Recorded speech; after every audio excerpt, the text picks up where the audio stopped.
Hey, everybody, and welcome back to another jam-packed edition of the OverMark Podcast. I'm Dave, and I've got to introduce you to a man who's got something on his mind tonight. He wants to know if anybody out there is still playing Fallout New Vegas, because in his book, it's not just good, it's the best Fallout ever made. Story-wise, nothing else touches it. Sure, it's buggy. Sure, it's rough. But the Wasteland still owns his gamer heart. And if the universe was fair, we'd already have a remaster on the shelf. Now, don't get it twisted. He's coming in tonight running on fumes after a long weekend of wall-to-wall wrestling, but he's here anyway because he loves it, and you overmaniacs deserve it. Maybe he fueled up on a cookout quesadilla and chicken strip tray. Who knows? But whatever kept him going, it worked. So buckle up, because the man I'm talking about is my partner in crime, the Wasteland Wanderer himself, the one and only TJ. Who, me? Right here? That guy. Oh, that no guy. way. Thanks, Dave. You were close. It was a big double burger tray today. Nice. But nice. it did have the quesadilla. I got the pink lemonade. Got the fries. Overall, you know, I don't need to cook out as much as I used to, but every once in a while, it hit the fucking spot today. I will tell you that. It was nice. I really enjoyed it. Well, shout out to Cookout out there, you know. Do you have them sponsorship opportunities? Oh, absolutely. Do you have them down in Florida? I do not. I had never heard of it before I heard you talking about it. Okay, so when my buddies came and visited me, they don't have them up in Maryland. So we took them there, and it's funny because it's like, you know, what's a big deal about taking people to a fast food place? And, you know, it's not a big deal or anything, but they really enjoyed it. You know, they got this whole tray thing, you know, a little bit different. Yeah, I always would hear you ordering the chicken strip tray when you would go get it back in the day for lunch. I'm into the burgers a little bit more these days, but I do occasionally mix in the chicken strips. It's whatever I'm feeling like, but I think I've graduated to the burgers, and I'll probably be back to the chicken strips probably next year. Well, maybe we'll start calling you Randy for this episode. You can call me whatever you like, but yeah, Fallout New Vegas is a pretty good game. I know you never played it, but maybe you should check that out, man. I'm telling you, it's a good one. See, these old games are tough to get into sometimes when you didn't play them back in the day. Right. So it's like it doesn't translate to you, you know, if you've never played it. Like back when, you know, first off, you were in the rose-tinted goggles, and you knew how it was back in the day. So of course it would hold to you. But I still think this game holds up. It's just you got to get a little bit past the first couple levels, and then you kind of can see it. But at first, you're walking slow, you're just moving around, but the story still kind of holds up in the beginning. So maybe that's something because I played it so much. It's just I've seen that part, so that maybe that's why it's slow to me. See, it's a double-edged sword, right? Yeah. And what year do you think that one came out? Shit, 2009. I'm just taking a wild guess. Well, about the same time the shirt came out here. Yeah. 2011. Let's go. Yeah, it's a good shirt. Well, yeah, we're going with the shirt of the episode is the vintage best in the world shirt. It pains me to say something from 2011 is vintage, but here we are. I was telling TJ before the show, I've worn it all of about 5 or 6 times. You know, I got basically the whole collection from his best in the world run, and then my straight edge society one is around somewhere. I'll have to find that. It's a little beat up though. I can tell through the stream that shirt's in good shape. You know, like it's not worn. Like it seems like you've taken great care of it. Yep, 100%. Wrinkly, you know. But yeah, that's normal. It's a white shirt from 2011, so you know you would think that it would be dingy or something by now. It's well cared for, you know. Somebody pointed quality. This one's a good shirt Go ahead. too. The quality of it. Oh, the You see, it's mustard kind of tiger. stiff. Yeah, somebody pointed this out on the podcast the other day. I forget their name, but shout out to them. I decided to pull it out again, but it's also relevant to something that we're going to be talking about later. So I figured this was like a good episode to have that on. Yeah, it's a very cool shirt. It's And we got some Philadelphia cool Collins. stuff. Yeah. And we got some cool stuff to talk about today. Obviously, we have SmackDown from September 19th, 2025, Collision from September 20th, 2025, and Wrestlepalooza from September 20th, 2025. Man, wrestling on Saturday was essentially like a full-time job. Yeah, it was And, there. well, we got the news, of course. And, I mean, literally, what did it start at? 3 o'clock? I mean, they had the pre-show before that, right? What was it, like an hour? So 2? I don't know, man. I think it was literally like 2 o'clock. I'm not sure, but it may have been 1. And then WWE started at what time? 7? 8? Yeah, 7. And then it ended at what, 10? I can't remember. I don't know. It was basically like an 8-hour day of wrestling, between the pre-shows, post-shows, actual shows, the big show. No, I'm just kidding. I'm sure he was somewhere. I don't think. He probably might have been at one of the companies. Who knows? Well, he was most But, assuredly somewhere. At least he had to have been somewhere. Right, he exists. Yeah. So he would be somewhere in theory. I believe Unless so. there's some kind of weird power that he has that we anyway. No. Don't forget to follow us on all of our socials at OverMark ENT, and I'll give TJ the choice here. You want to jump into SmackDown, or do you want to do the AEW? Why don't you start us off? I gave you a couple weeks of AEW, so I'll take this one too. Oh boy, well here we go. We got WWE SmackDown from September 19th, 2025. They had 6,719 tickets distributed out of 6,908 with 189 available. They might have sold out, they might not have, who knows. They didn't mention a sellout, so that's probably pretty close. They were at the Huntington Center in Toledo, Ohio. Ooh, man. Ohio. I'll have to tell the story about being the guy from Florida that had to listen to people talk about how great up north was his whole life, and then the first place I ever went was Dayton, Ohio. That was up north. It was worse than That doesn't count. the hillbillies' home. Anyway, jumping into SmackDown here, we started out with they're saying that Brock Lesnar and Michael Cole are supposed to have some kind of backstage interview, but Brock's coming out now. And he picks up Michael Cole, carries him into the ring. Corey Graves comes in and kind of was like, "Oh, don't kill Michael Cole, dude." And then he got F5 twice. Thanks for coming to the show there, Corey Graves. And he got the rest of the night off. And not a terrible way to open the show, but I mean, they're not. The Lesnar and Cena build has been fairly lackluster, I would say.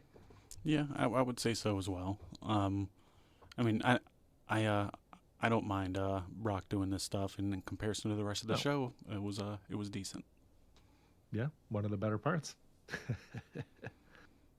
And then it did lead to us having The Miz as the fill-in on commentary, and I don't hate The Miz. He does a fine enough job on commentary. Probably a position we'll see him at someday. Some sort of talking head position. I can say about The Miz, it's like he's not like Sheamus. It's like Miz, I don't mind him being around for some reason. Like he doesn't like want. He doesn't make me want him to go away. Where Sheamus, it's like I don't know. I'm just not feeling it. Well, The Miz does get it, Yeah. He that helps. But so we had the Queen Charlotte Flair and Alexa Bliss defeating Chelsea Green and Alba Fire to retain the WWE Women's Tag Team Championship. I mean, I'm kind of indifferent to this. I like Chelsea Green. I mean, I like all the people involved in the match for the most part. Outside of Alba Fire, should I take or leave her? Sorry, Alba. These are 4 women that have like, how should I say this? Like WWE style wrestling ingrained into their DNA, man. And this was one of those types of matches. Yeah, this was a good example of a WWE Women's Tag Team TV match. Yep, filler. Basically. Yep. Not great, but not terrible. Whatever. Moving on. We had the Vision, Braun Breaker and Big Bronson Reed defeating Axiom, Fraser and Axiom in a tag team match. Another filler type of match. This was just the man version of that. It didn't really do much for me, but it wasn't the worst thing I've ever seen. Braun Breaker sure put it on those guys, huh? He did. It looks like he's killing dudes every week. So he either is or is very convincing at making it look like he is. Man, did you see that thing that him and Paul did at the post press conference thing? They were sitting there running some lady down or whatever. Like Paul was calling her fat or something, and I forget what Braun said to him, but it sounded just like Scott. Like his delivery is just like Scott when he's natural and goofing off. So it's if that eventually translates into what he does in the ring, which it will, he's going to be making them so much money, man. For how young he is, what is he, 25, 26? I think yeah. Young. The sky's the limit. He could easily do this for another 20 years, barring any kind of major injuries or anything. I mean, oh yeah. Good to have him this young. For sure. So anyway, moving forward, we had Sami Zayn in his U.S. Open Championship Challenge deal or whatever the hell it's called, defeating Carmelo Hayes to retain the belt. And this actually wasn't a bad match. It was good. Yeah. I enjoyed this match. I don't know what else to say about it. Yep. Yeah, I mean, it's what you'd expect. Both guys care, and they gave him a little bit of time to shine, so it was a good match. Yep. Miz did a good job on commentary. Yeah. Even giving Sami some shine too, where he wasn't necessarily being a heel commentator, so it was good. We had after that the WWE Undisputed Championship contract signing between Cody and Drew, and this wasn't terribly exciting to me. And this build has been super rushed, but I understand Cody was off doing Street Fighter, so it is what it is. But yeah. There's not really much to say here. It's this is contract signing number 1056. If you've seen one, you've seen them all. They, Cody and Drew, they both sound good, and they're working with the best with what they have, but they haven't been given a lot. Right. Well, we're gonna move on from that to better part of the show, I think, here. Maybe high point, low point. And for me, my high point was Sami and Mello. This was a good, solid TV match. You know who was going to win, but they still went out there and performed really well. I think that's pretty fair. Like I said, I enjoyed the match, and I can't say that really about any of the other ones too much on this. So right. I agree. My high point wasn't a match. It was just Brock Lesnar destroying Corey Graves with the F5. It's Michael Cole's a wimp. And he really oversells the whole wimp aspect of what he does, but it was good. Yeah.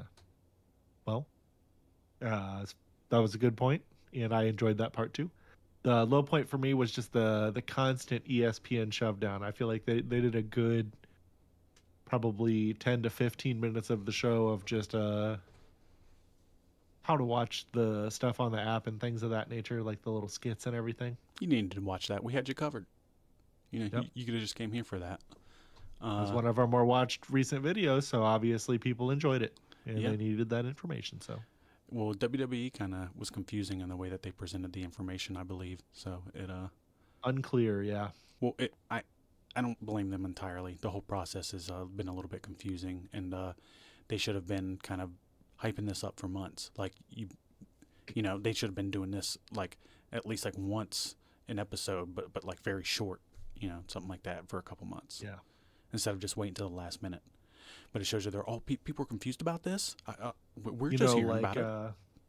During the part on SmackDown that Brandon's always quoting, the 1, 2, 3, 4, 5, 6.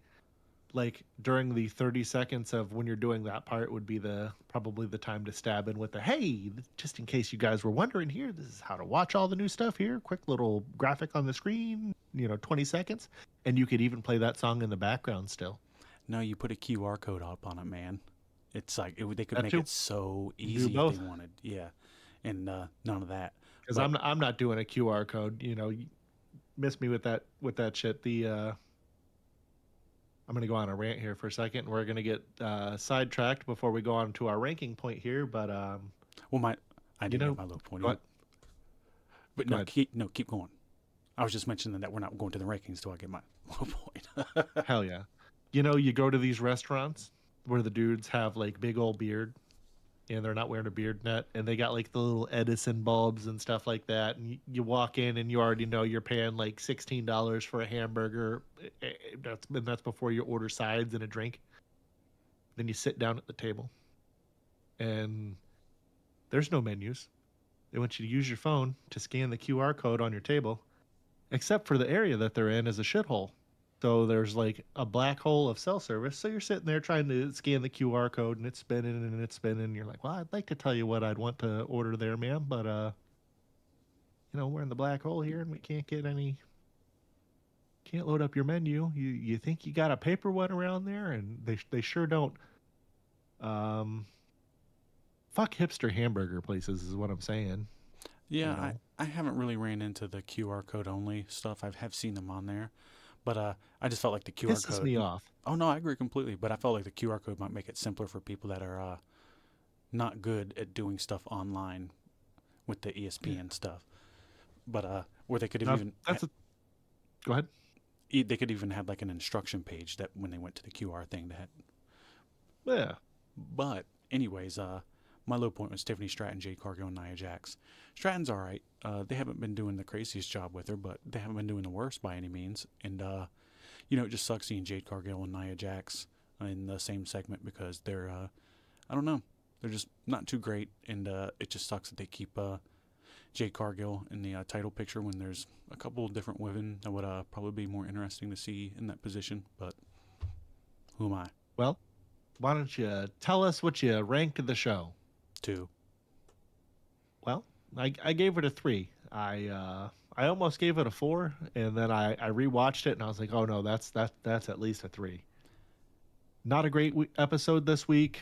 Um, Geez, I don't know what else to say beyond that. this time last year, they were putting on some decent shows in comparison. I feel like Twice as good, easily pulling off 6s and 7s. the talent's there. Even earlier this year, when we started doing the show, they were doing better episodes. Yeah, I mean the Even talent's there. AEW was a little. Yeah, they are. I just don't understand. It's like I don't know. It's just stale creative. There's no edge to anything. It's just vanilla. Very by the numbers. Yeah. Well, we got something else that by AEW standards by the numbers. And that's AEW All Out September 20th, 2025. It was the second show on Saturday, which was literally on. Sorry, this was the first one, and then Wrestlepalooza was after. So it was just the beginning of a day full of large amounts of wrestling, and it didn't start off too bad. Me and Dave were pretty enjoying the first part of this, so stick with us for a second if I guess you're in shock here because you might be like, whoa, they were enjoying it? Not typical, I guess, here, but they sold a lot of tickets. It was 12,142. They could have had about like 504 more in there, and they were at the Scotiabank Arena in Toronto, Ontario. Canada loves wrestling, so it's no surprise that they packed in there, and I'm sure that the tickets were more affordable than WWE, so this might be some people's only chance to go to a wrestling event this year for the rest of the year. And that being said, we're going to jump into these quick match results here. And it starts off with the match that I know Dave wanted to see more than anything else on this show. And it was Adam Copeland and Christian Cage defeating FTR, Dax Harwood, and Cash Wheeler. That was pretty good. I enjoyed it. It was definitely one of the highlights of the night. It was an old school type match. And it's going to continue on. Yeah, that's a fair assessment. I very much enjoyed it. This was a great choice to open the show, especially in Canada. And Omega hyped to see Edge and Christian back together. Adam Copeland, whatever the hell, he's Edge. I'm sorry, whatever. And cool match. The end where they had old Beth come out and they gave her the spike pile driver. That's good heat, dude. Yeah, it Old is school. how she like kissed. She's like, "Fuck it," and like kissed him and like went and started attacking him. So I guess Yep. she's gonna be there now. So I mean, whatever, get your check. We kind of Yep. skipped one thing though. I should have put this on there, but it was Bubbles at the beginning of the show. Um, Yes. yeah, Well, we'll talk about that again, but it was really awesome to see him there and he interacted with Edge and Christian. that was actually the actual opening of the show. Um, but after that, the first thing we were talked about, it's Eddie Kingston defeating Big Bill. It's kind of a sloppy match. It wasn't too bad, but it was a Big Bill. Eddie Kingston may not have chemistry. I'm leaning more towards the ring rust thing for Eddie. He looked in terrible Yeah. shape, he's been gone, and it looks like all he did during his Like a injury, year. yeah, is just eat Oreos and cream pies and shit. So Like Ian? yeah, 100% like Ian. Oh no, not Eddie. Yeah, Eddie did it, Hey, it's not so Eddie. but yeah, nothing too great, right? Yeah, it was pretty sloppy, and he went for that like spinning back chop that he Missed. does, and like not that you're supposed to hit the guy, but he was like a foot away, and it didn't look great. Like right here. Um, let me look real fast. Sorry, I don't know. Oh, you're good. What am I like? Oh yeah, yeah, yeah, about like that. But yeah, and then we got the tables and tax match with Mark Briscoe defeating MJF, and with all the crap that MJF's talked on Mark and his brother, you knew this was going to happen. You knew he was eventually going to win, and at least I guess they can somewhat do a little protection thing that this was like an extreme, like, oh, you could never beat me in a normal match, but this was definitely one of the other highlights of the show. I enjoyed this match a lot. Briscoe gets it, MJF gets it, and these are the kind of guys who you could put them in any type of stipulation or gimmick, and they're going to come out looking like $1 million. Yeah, I mean, would you say that this was probably a blow off match? I mean, these guys have been feuding Yeah. for a while, so I guess we could say that they did execute some long term storytelling with these guys. Well, the last one kind of just popped up out of nowhere. Like Yeah. it's like MJF had won, and then for some reason MJF comes out and attacks Mark, even though he had won the last match. It doesn't really make a lot of sense, but whatever. Yep. It was cool to see Mark get the win here, and man, Yeah. there was a lot of tack bumps. There was a lot of Oh, it was nasty. tacks and backs and tacks and heads, and like early on in the match, and these guys went out there and they really toughed it out, and Put it on the line. very very impressive. One of the better matches of the night, and much respect to Mark and MJF for going out there and tearing the house down. I was watching the pre-show, and Brian was talking about one of the Bucks got the head came off the tack in their toe, and they couldn't get it out. Oh no, I don't Yeah. like that. Yeah, the doctors couldn't get it out either. They eventually did, but how terrible is that? Like, and it was like the base of his toe, like close to under the toenail. Yeah, I wouldn't. Yeah. But anyways, we're going to where like the show is here, and then it starts to do a little one of these, a little bit of a nosedive, if you know what I'm A saying. bit, yeah, a bit. So it was Ricochet and the Gates of Agony. They have a name now. What is it, like the Demand? I think is what their name is. I'm not sure. It's the Demand, I believe, versus the Hurt Syndicate, boy. Bobby Lashley and Shelton Benjamin and MVP. So I guess somewhat surprising they won, but I'm sure this won't be the end of this. They'll work a program, and it wasn't a bad match per se, but I don't know. It's just hard to like keep focus for something like this when like there's just like 8 more of these things to go. Yeah, and based on the first 3 matches, like this would have been a good spot to put more of a match that people would, this is like a break spot almost. Yeah. The match that came on after this probably should have came on before this, I would think. I think so too. Which was Mercedes Moné defeating Riho, and man, they were dead quiet for this one. Yeah, nobody in the building really cared about this other than the guy in the back booking it. Yeah.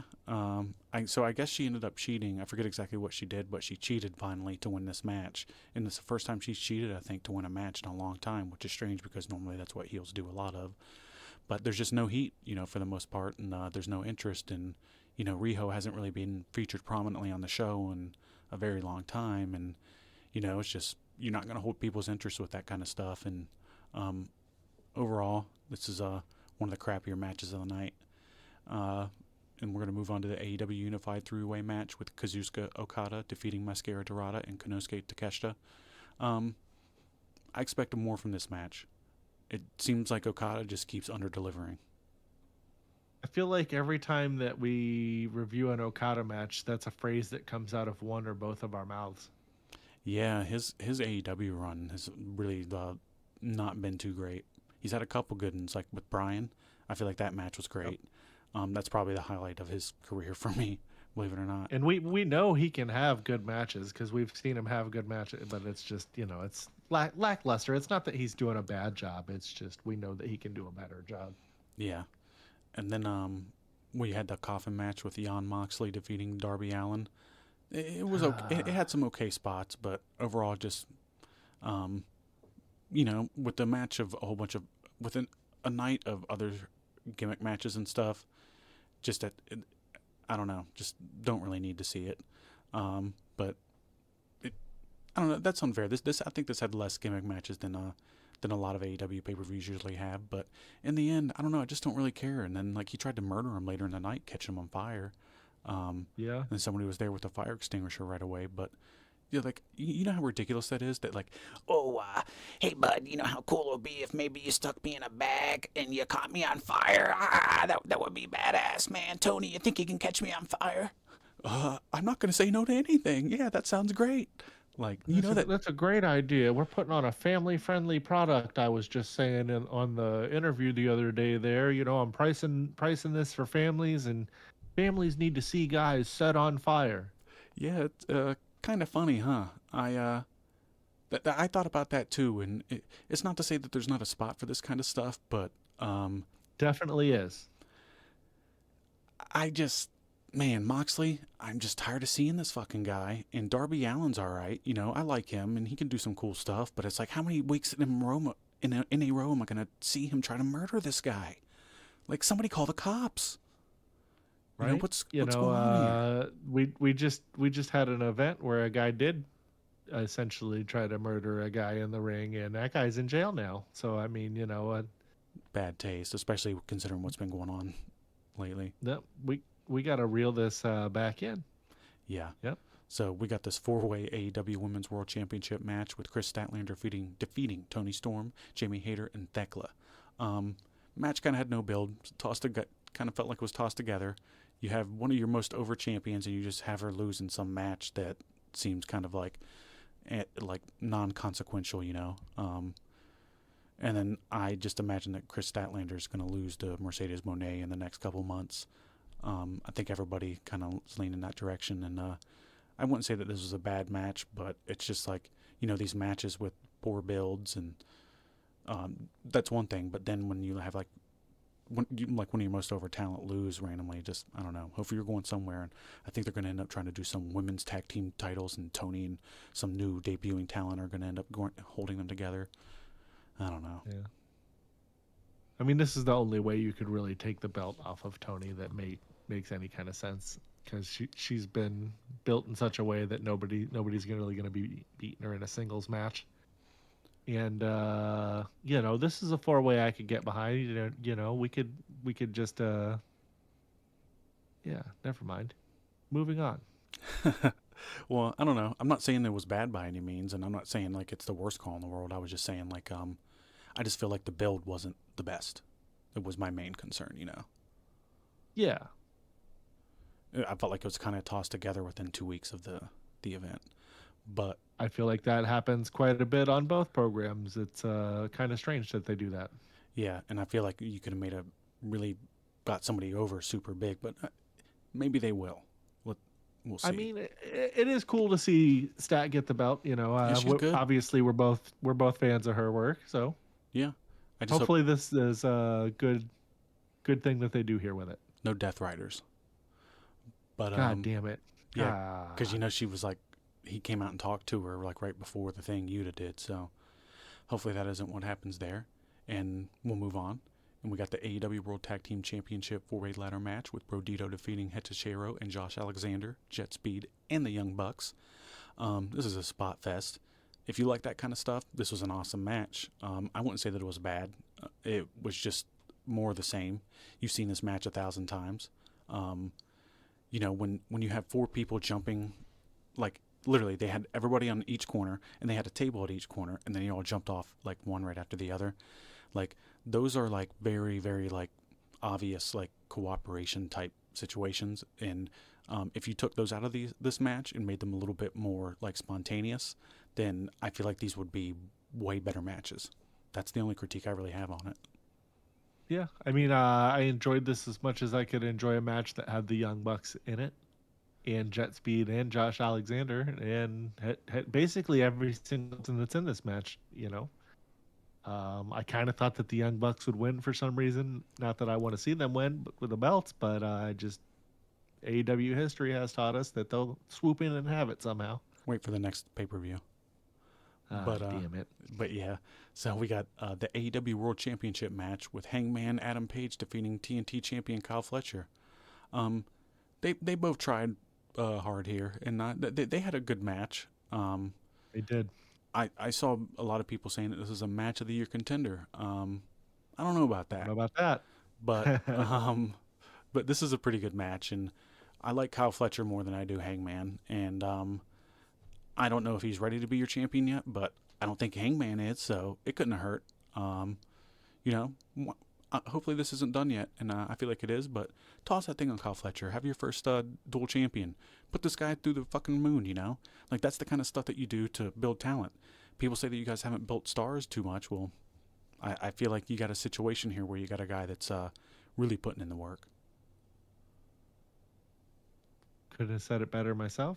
I like I said, I did like this match a lot.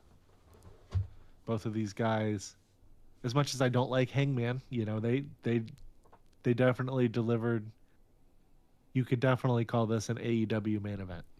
Yeah, I agree.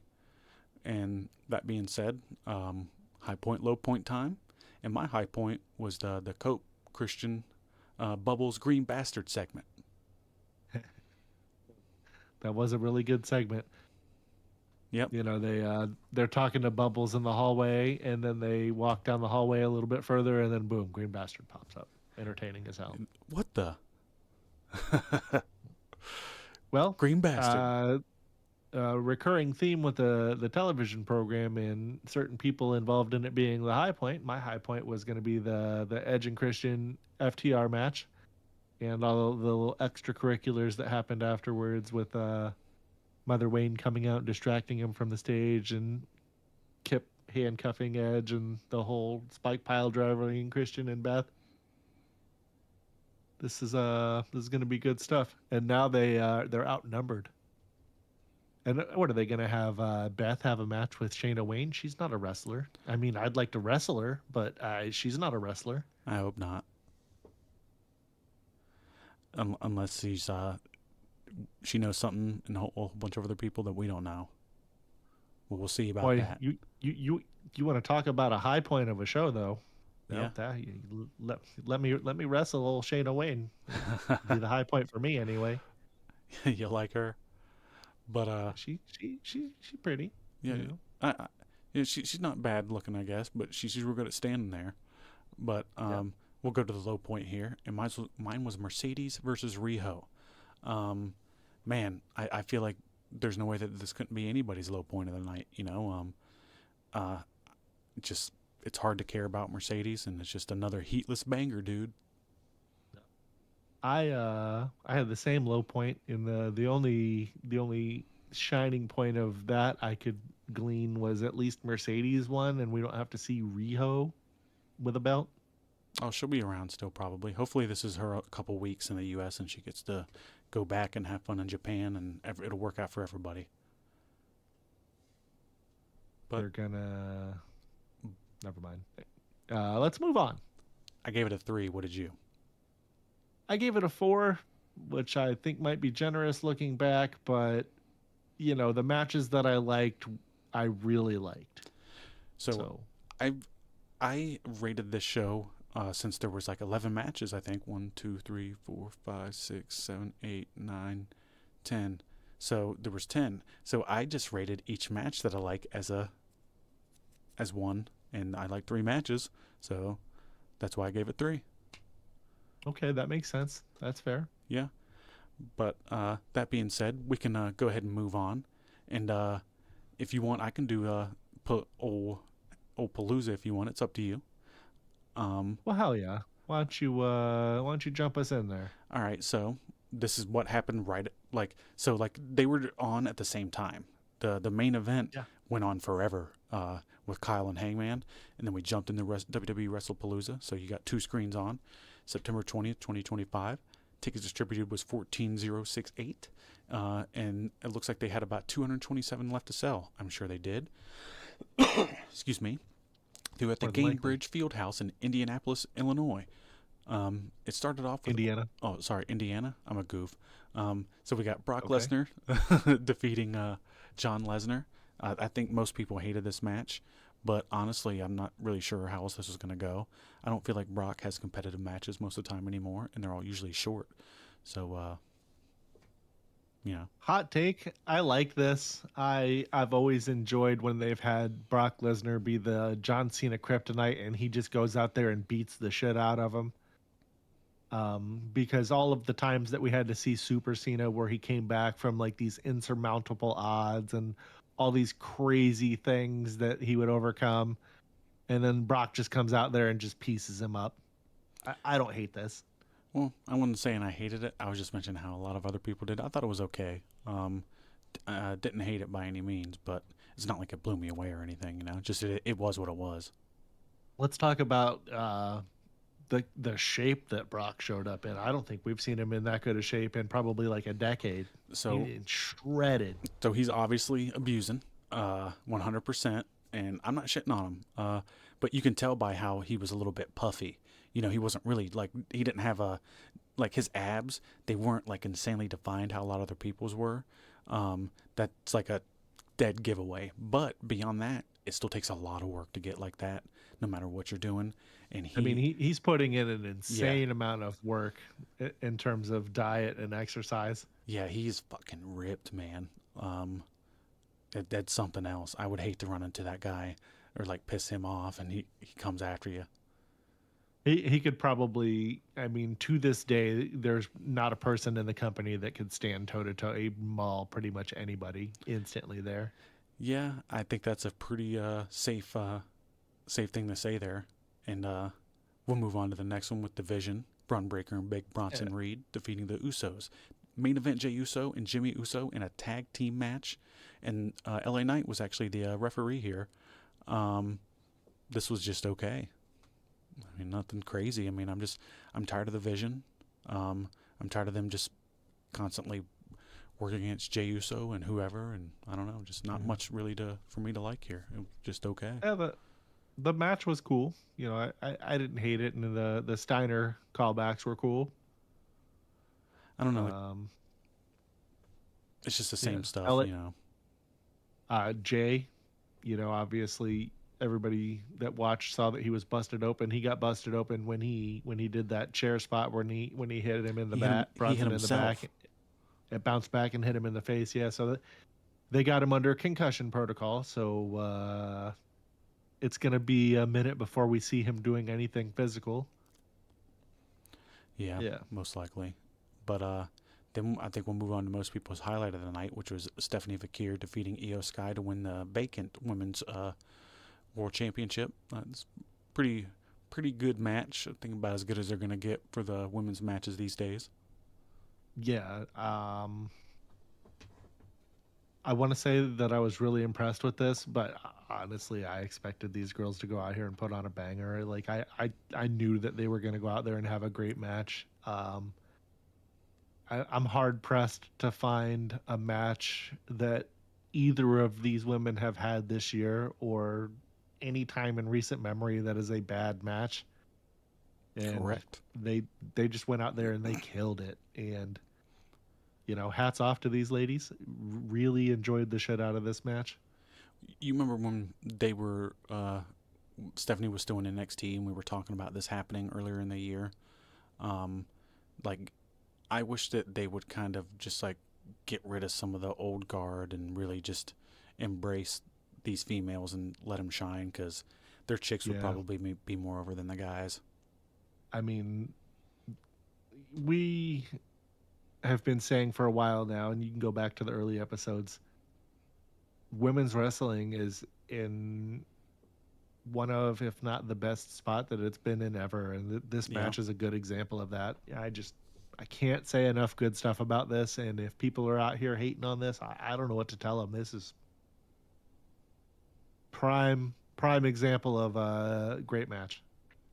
Well, I think we're going to move on here to CM Punk and AJ Lee defeating the World Heavyweight Champion Seth Rollins and Women's Intercontinental Champion, the Man Becky Lynch, via submission in a mixed tag team match.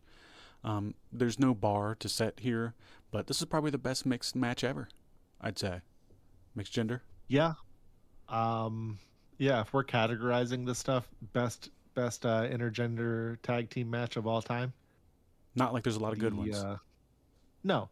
And hats off to Becky here. You know, obviously AJ went out there and performed. It's been 10 years since she's had a match. But you'll notice a trend that when all of these veterans are coming back, the person that they're working with is Becky. Trish worked with Becky. Bella worked with Becky. What is that? Lita worked with Becky. All of these people, when they come back now, the first person or the program that they're working is with Becky. So I mean, she's kind of the, you know, if you're coming back, you're working with her, and you know, that says a lot about, you know, what she's doing.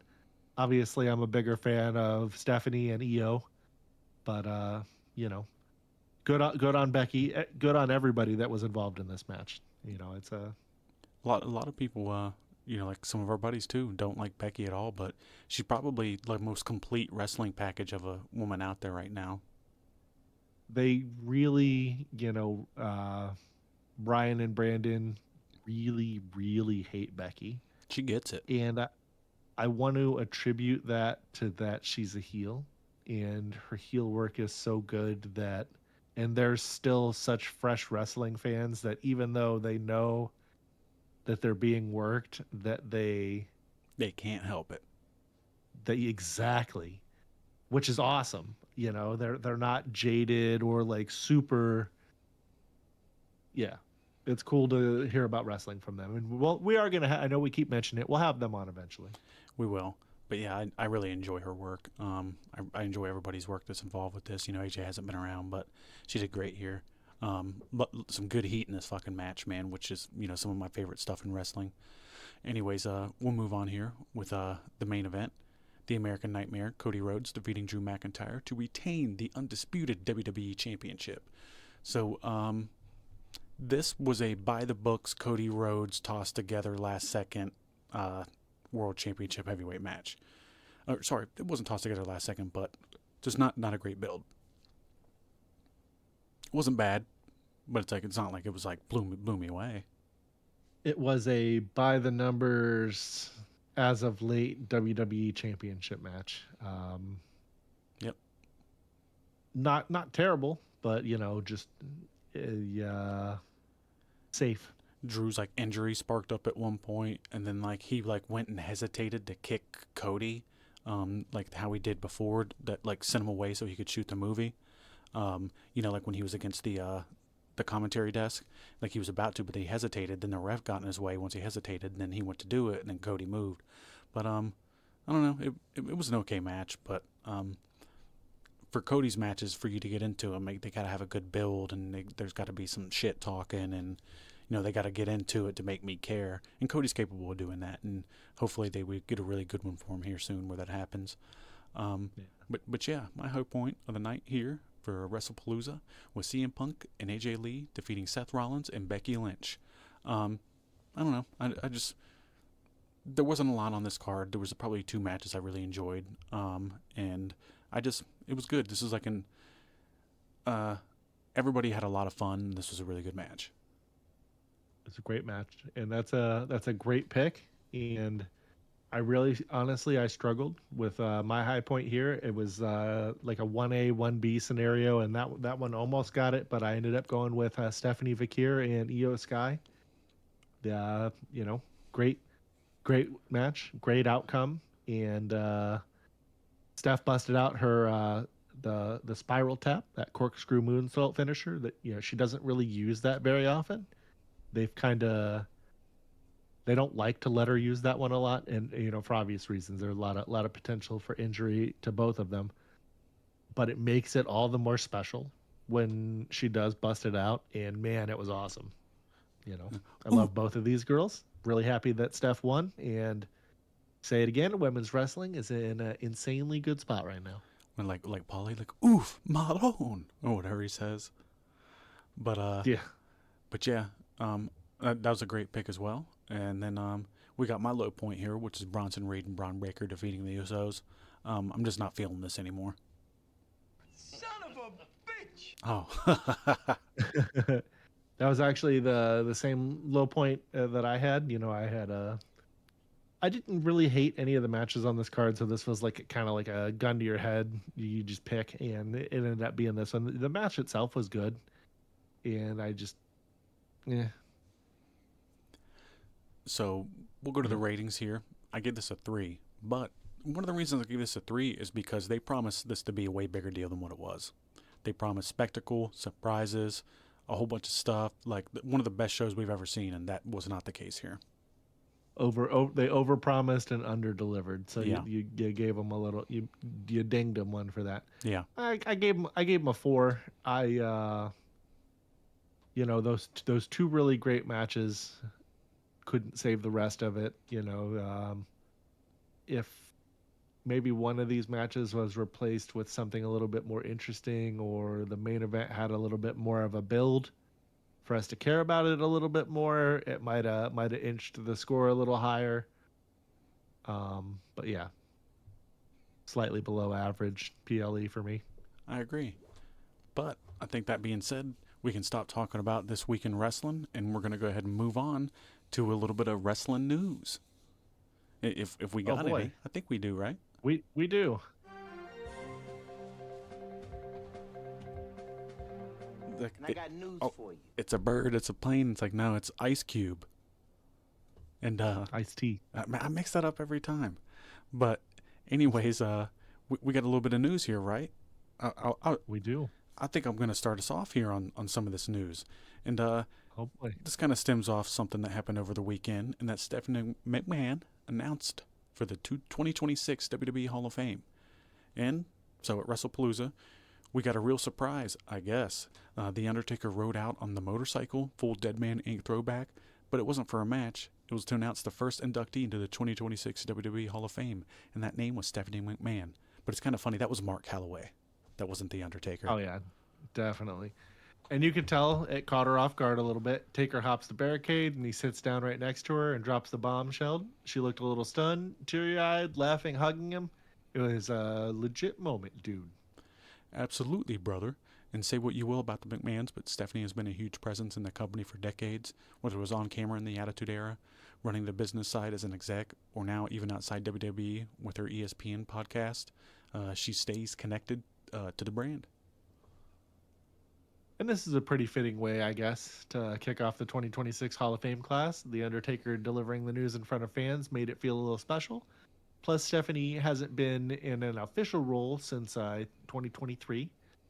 So it's also a way to recognize her contributions without her being active day to day. Yeah, I thought it was cool how they went for something emotional instead of a PR press release. Undertaker's a perfect guy for it, or Mark Calloway, more precise, when he's out there. It made it feel important for a second, I guess. It was a little bit of, nobody, I don't think anybody expected him on the show. But, Nah. I mean, when you think about it, there was a time on the show where she was like the ultimate heel. Like after like Vince was being Mr. McMahon for a while and him and Austin weren't feud anymore, it was kind of like Stephanie. Yep. Yeah. And she was a great little heat getter, when she was paired with Triple H and the McMahon Helmsley era. All of the smack talk with her and Jericho was epic. Yeah, it was. I hate to use that term, but it really was. Yeah, if you've never seen the Jericho Rock Stephanie promo segment, look it up. That was some good stuff. Yeah, It was really fun. That would not fly some of the today. some of the greatest segments of all time. Yeah, definitely. Yeah, but she stepped down when all that she stepped down when all that vent stuff happened. He gets kicked out. She comes back. He comes back, or he gets kicked out again. I don't know. I'm mixing it up. Either way, she was there, and then when he came back, she left again. So Yep. It was a mess. But overall, that doesn't have anything to do with what she's got going on. They're already building for this WWE Hall of Fame class, so I'm guessing they're going to try to make this a big one for 2026. But yeah, I mean, she had the women's championship back in the day. I think she's a multiple time. So I mean, she did wrestle. She was a fucking character on the show. She was a wrestler. Just like her dad and brother were. So I mean, she deserves it. There's a lot less deserving people. Yeah, there are way worse people in the hall. Absolutely. Well, that being said, dude. Well, we have another report here. Crown Jewel 2025 main event has been announced. It's official. Cody Rhodes versus Seth Rollins is locked in for the Crown Jewel 2025 in Perth, Australia, October 11th. And it's for the men's Crown Jewel Championship, that kind of gaudy looking thing. After Wrestlepalooza, Cody defended against Drew McIntyre. He's on the post show. And here comes Rollins.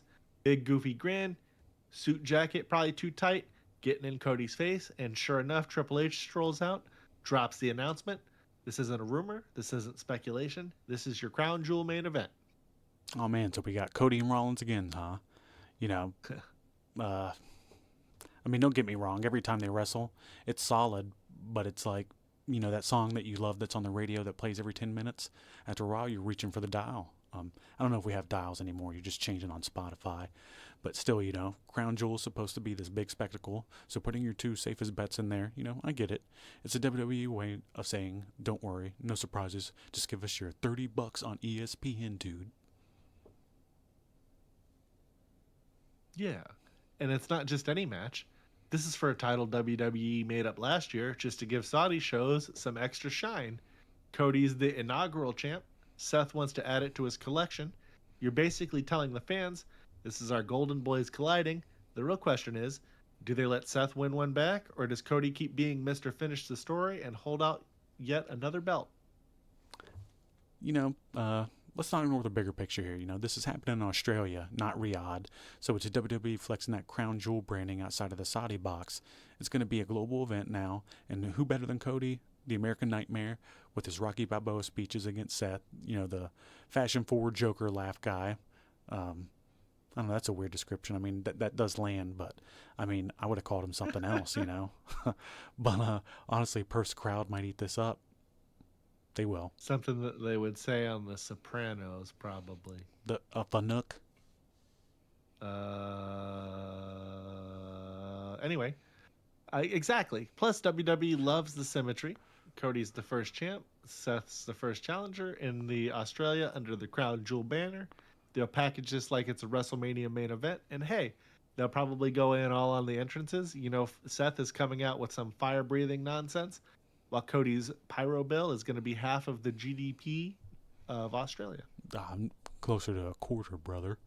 But, yeah, I wonder how this will go. They'll probably end up having Seth win this time, but he'll, have the Vision come out and help him or something, or his wife to get more heat. But, I don't know. I'm not sure how big a deal this will really be. It's kind of weird that this is happening in Australia. Why do this if you're not getting the Saudi money? Thought that was kind of weird. Perth, the Australian crowd's amazing, especially Perth. They do UFC events there once or twice a year. But yeah, they'll make it a big deal.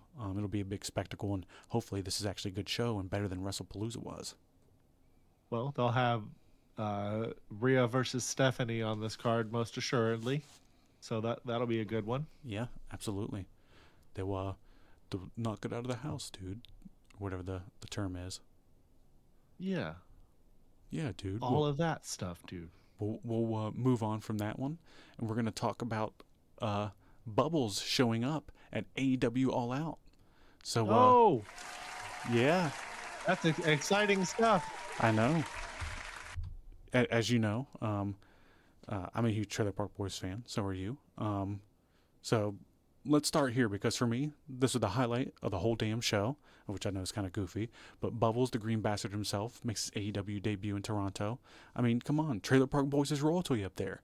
You could feel the place come alive when he didn't walk out, but when they showed him on the screen. Yeah, and that's how you kick off a Canadian show. Forget your 5-star technical classics for a second. You roll out Bubbles, and you've already won the crowd. That man doesn't even need to take a bump. He just needs to wave those big old glasses around. And they tease like you might get involved in that Cope and Christian versus FTR match. They had him out there, Green Bastard gear, crowd buzzing, and I'm thinking, oh man, is he about to throw hands with Christian? Nah, they actually didn't even have him come out. They just ended up having him in the back or whatever. But that would have been really cool if he ended up coming out. Yeah, we really hoped for that, and it didn't. I thought maybe we were going to get a spot, maybe Christian or maybe FTR ducks a punch. He wouldn't have attacked those guys.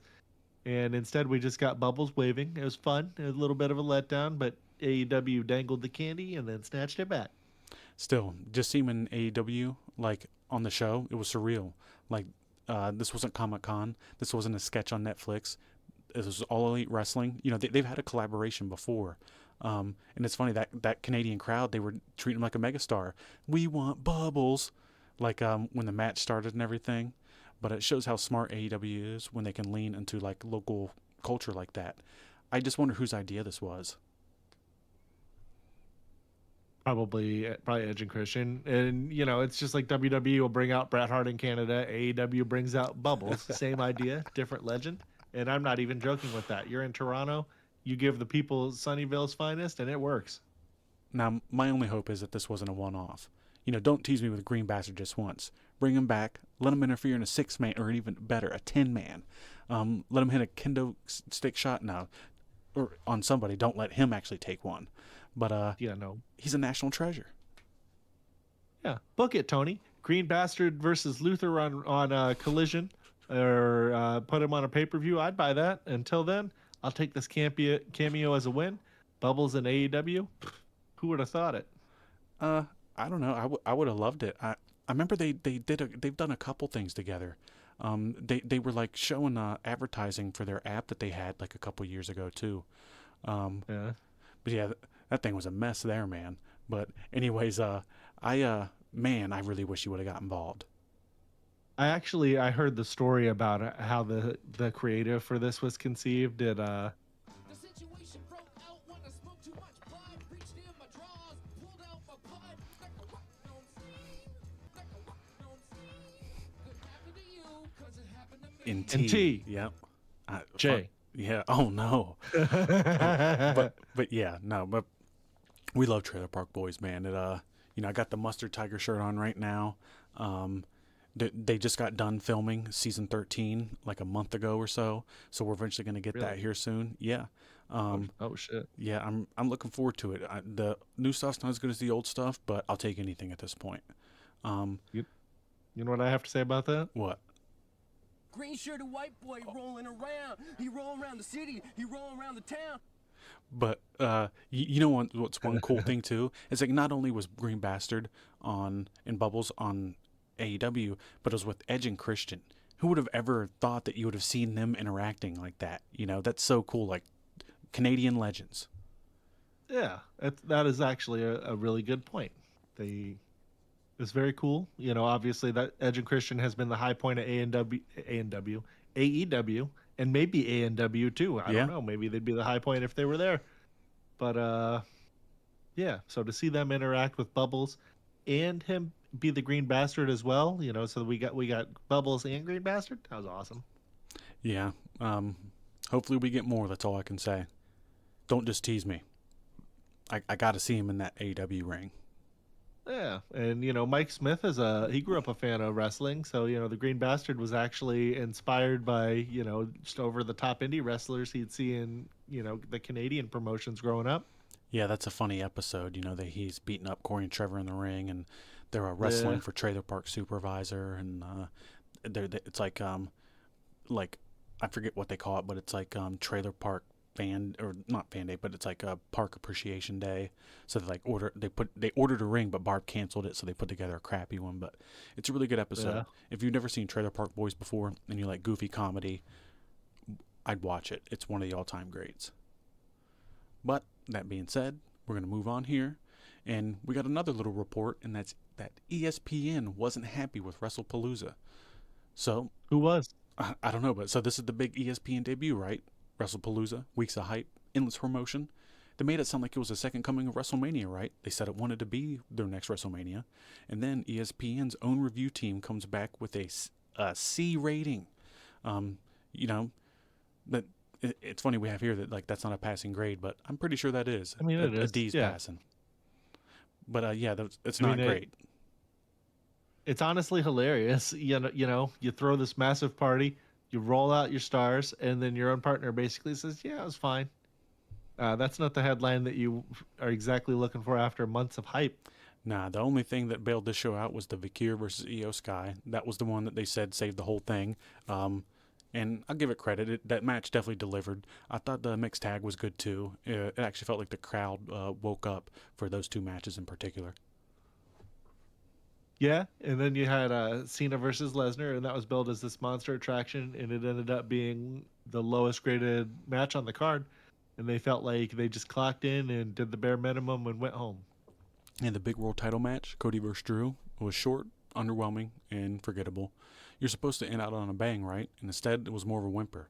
That's how you close your grand debut. Yeah, the real kicker, the internet trolls saying this was I messed all that up. I can't talk. It wasn't the internet trolls saying this. It was ESPN themselves. They had me so flustered that I couldn't speak. They were saying this on their own platform. Hey, everyone, tune into our giant new show. Oh, by the way, we thought it was just average. And so did we. Yeah, bottom line, Wrestlepalooza was hyped like the next big thing, but it delivered like a mid-tier pay-per-view. A couple bright spots, but EW stamped it with that C rating, like we said. And honestly, that's generous. So, Dave, what did you think? I'll give you a quick little summary. Well, just like we had said earlier, what did I give it? A 4? It was slightly below average. I really loved Stephanie and Io. I can't say enough good things about them. They are two of the best out there doing it currently. I'm not even going to say women's wrestlers because honestly, how good that they're delivering, we can just say that they're two of the best wrestlers in the world right now. Absolutely. I agree with you completely. But I think that being said, we're going to move on here, and we're going to go to something that's kind of funny. So we got another report here, and this one's about WWE was allegedly buying out AEW seats. So here's a spicy one, right? Yeah. At AEW All Out in Toronto, a fan claimed that they were sitting in a section 107 hard camera side when an AEW staffer asked them and about 15 others to move. And they said, okay, fine. The arena's reshuffled. People, they do that. But then this fan says the Scotiabank Arena employee told him that WWE had allegedly bought those seats to keep them empty on the broadcast. That's right, WWE was playing Ticketmaster villain, buying chairs nobody can sit in just to make AEW look like they can't sell a show. Man, that's some old school territory warfare if it's true. We're talking Smoky Mountain Wrestling levels of petty, buying seats behind the hard cam just so it looks like AEW's drawing like WCW Saturday Night at Center Stage in 93. If they actually did it, it's a dirty little trick. But the thing is, we don't have proof. We've got a fan's word and an arena employee allegedly spilling the beans. WWE hasn't said a word, and AEW hasn't either. Yeah, and I mean, let's be fair here. Sometimes arenas block off the hard cam seats anyways because they don't want the back of heads on the TV.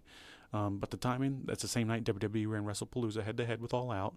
It's just a little bit too convenient, I guess, for people to come to conclusions and, they're going to jump to the worst. But if WWE really went that far, you got to ask, is that smart business or is the war getting too out of hand? And let's not forget, they moved those fans to section 119, directly facing the hard cam. So AEW still got their pops on TV, but the optics, an empty section behind the camera. That's the kind of thing Twitter screenshots to death. And in this era, perception is reality. And if you're an average fan scrolling your feed, you're not thinking, oh, WWE bought those seats, you're thinking, damn, AEW can't fill Toronto. Yeah, and I guess that's the game, right? Wrestling has always been smoke and mirrors, and now it's smoke and mirrors and maybe a credit card bill from Stamford, Connecticut. The war's alive and well, folks, at least I guess. But, you know, I don't know. If they really did do that, I guess it's pretty petty, right? But Yeah. they still got the fans on TV, and that was always going to happen no matter what. So I don't really see why WWE would bother doing that when they were always going to have that filled regardless. I don't know. I don't really believe that story too much. Nah, it sounds a bit made up, be honest with you. We talked about it because it was getting reported, and so, but I just, it kind of sounds goofy. I honestly don't see them doing this, and I don't know. It didn't look bad on TV to me. The crowd looked pretty good to me. Yeah, well, I guess they moved them, and then it was on the hard cam side, so we wouldn't have seen it. But I mean, there's always pictures of the hard cam side being empty on both shows. So it's, I don't know. I don't really buy this one. I think you guys can go ahead and crumple this one and throw it in the trash. It's not really believable, and I don't think that WWE would really have any reason to want to do that. Sounds like almost like I would think this was a Meltzer report if I hadn't read it and knew that it wasn't. Yeah, it does sound like that. I wouldn't be surprised if maybe he didn't tell somebody to do it, but not buying it. Well, me either. And speaking of things that stink, we have a report here of AEW fans giving up their floor seats due to smelly fans at the pay-per-view. Oh boy. AEW All Out gave us some big headlines, but none bigger than this. Apparently, the biggest heel of the night wasn't MJF. It wasn't Okada. Wasn't even Tony Khan's booking. No, it was a guy on the floor seats who stank so bad that the fans gave up their primo tickets to move somewhere with an obstructed view. Think about that. They said, you know what? We'd rather not even see the match than sit next to this human dumpster fire. Yeah, this poor couple said the smell was so bad that they went to fan service and begged for any seat they could get, and AEW gave them worse seats. But apparently, even a pole in their face was better than breathing whatever was wafting off that fan for 5 straight hours. 6. Imagine paying hundreds for floor seats, thinking you're about to get a close-up of Will Ospreay. No, I don't like that. We're not even going to say that. And instead, you're working a handicap match against BO. That's heat, brother. That's nuclear. What the hell? I just read that, man. That is a shame. And then the guy even said that he's from the world of trading card games where you can get disqualified if you smell too bad. That's pretty funny. That's true. Yeah, at Magic, the Gathering event, like neckbeards and nerds, people weighing a lot of pounds, you get tossed out for stinking. But at AEW All Out, now you just get a hard cam real estate. It's here's your comp seat, brother. Don't forget to buy a T-shirt on your way out. Hell, forget AEW versus WWE. The real war is Soap versus AEW fans, and based on this story, Soap is losing. Tony Khan needs to stop buying wrestlers and start buying deodorant. Put a stick of Old Spice under every chair like it's a party favor. Maybe call it a stink house death match. Yeah, fans are out here chanting, "Fight forever." Meanwhile, this poor girl's chanting, "Smell never." Oh, no. Unreal. You couldn't even book that if you tried, right? Yeah, man, I mean, these motherfuckers need to put on some deodorant. I know that you've said that you've been to events, and I haven't been to any AEWs. They've only come to Tampa once so far, and I didn't make that show. And why don't you tell everybody about the wonderful sense that you experienced? We went, I think this is not my last AEW event, but the one before that. And this would have been last year, or was it this year? I don't know. I can't remember. But anyways, Was this Charlotte? no, this was Winston-Salem. And we went, the last one that I went to was in Charlotte, I believe. But yeah, so it was in Winston-Salem, and that was, boy, that was something else.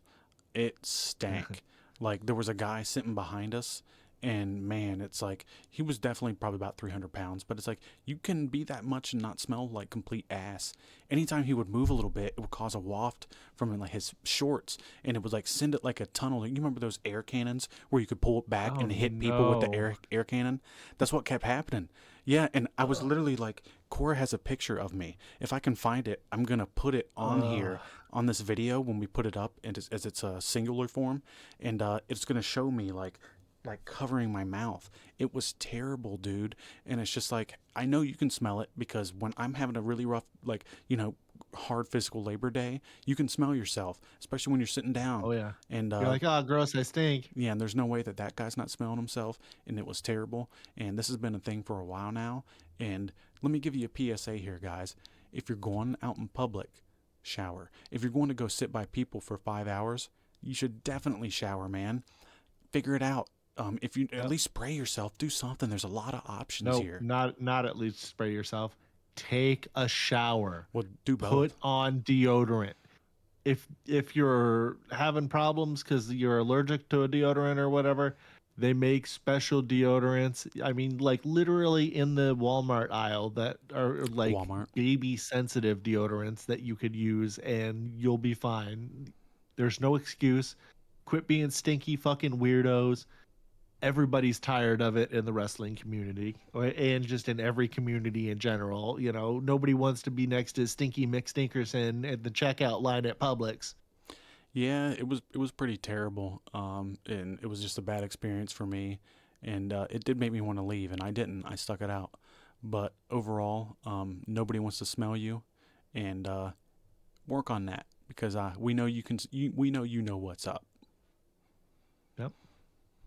Well, we're gonna talk about what's up with a guy that we actually make a lot of content based off this guy, and this is Kevin Nash here, and he's talking about a health update. So this actually happened I think like a couple hours ago, like an hour before we were filming, right? So yeah, it's fairly new. So breaking-ish news. Yeah. So this comes from Big Kev himself. Kevin Nash went on his Click This podcast and talked about some health news that he has. Turns out when he went for a stress test, the docs found out that he's got some kind of scar tissue on his heart. It could have been from a minor heart attack that he didn't even know he had like 20 years ago. They're not sure, but they also found out that he's got a bit of an irregular heartbeat going on right now. Yeah, and the crazy thing is, Nash said his cardiologist straight up told him, hey, we're just going to zap you and put it back in rhythm like it's a tune-up on a car. Only in Nash fashion does that sound casual. Dude's talking about shocking his heart like it's just another quad tear. Yeah, and he even compared it to his dad, who apparently had multiple heart attacks before, the one that ended up taking him out. So Nash is just kind of taking it all in stride. He's like, yeah, I'll handle that. I had no problem with the heart attack. That's Diesel right there, as cool as ever, huh? Yeah, man, and we joke on here a lot about, but for real, we wish him nothing but the best. The guy's been through wars in the ring and outside of it, and he's still out here being open with the fans about his health and his struggles. It takes guts. And hey, if the NWO taught us anything, it's not just that it's for life, it's forever. It is, isn't it? Yeah.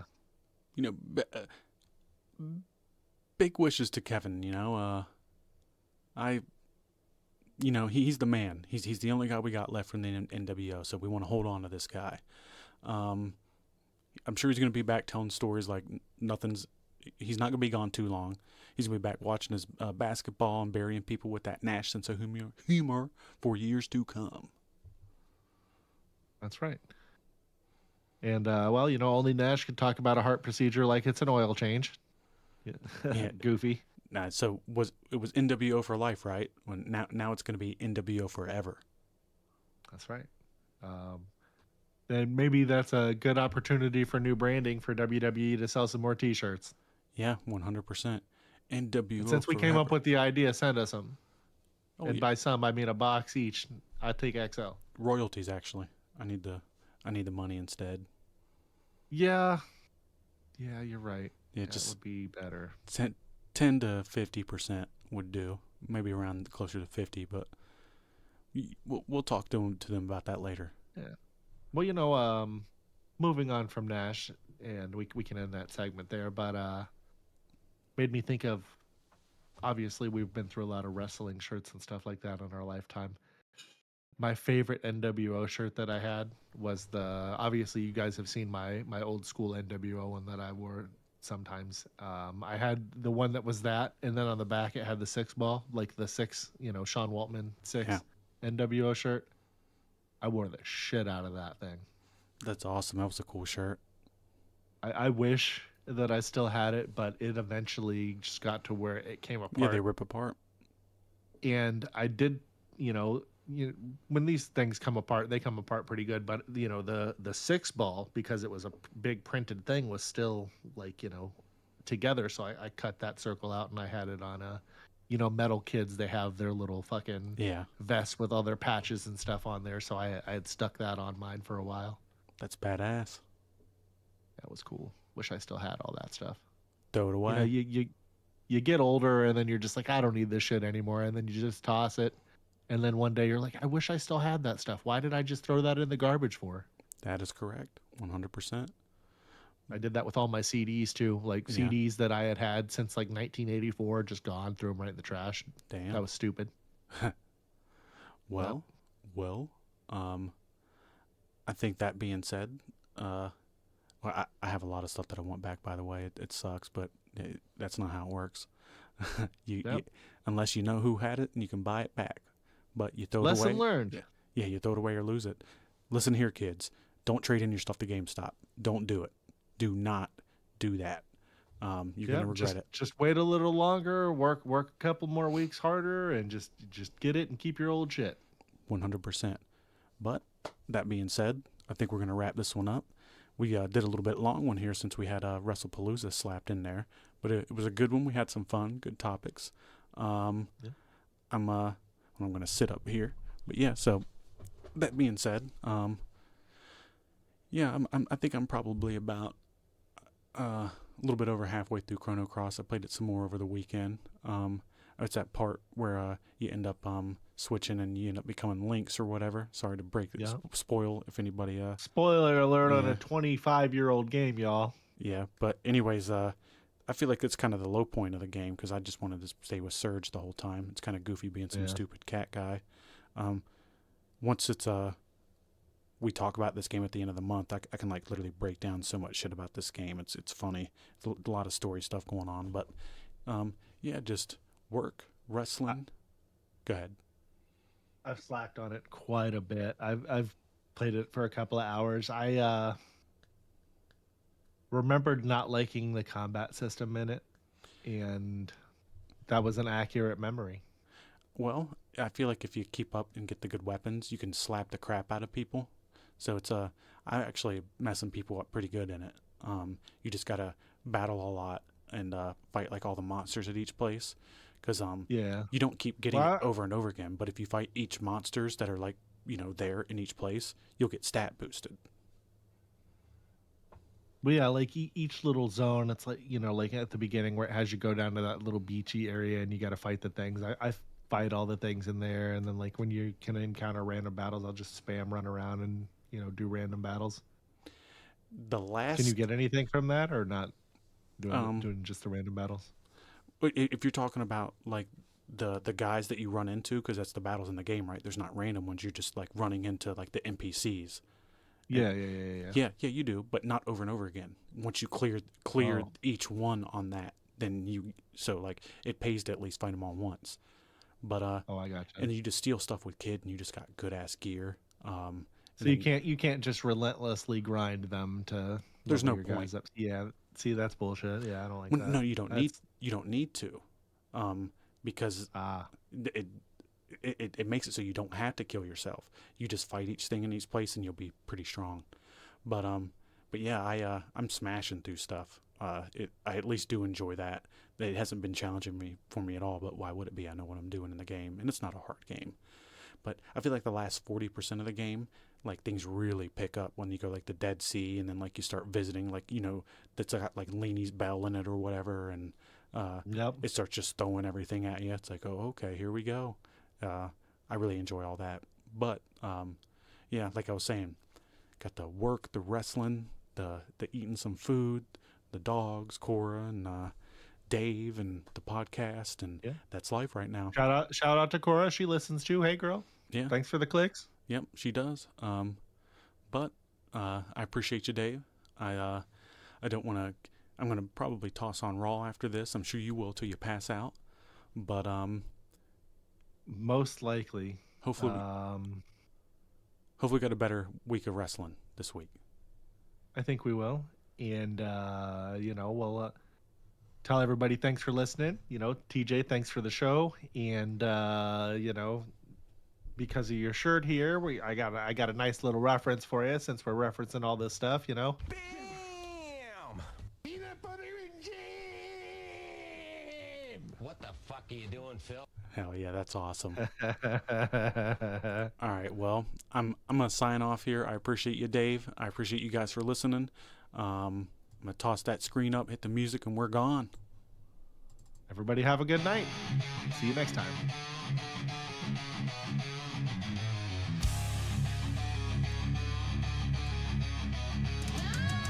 DJ's yelling at a gift, Dave's eating crab. We skipped our bills to watch Raw live and ranked 800 wrestlers just to survive. Our muscles are fake.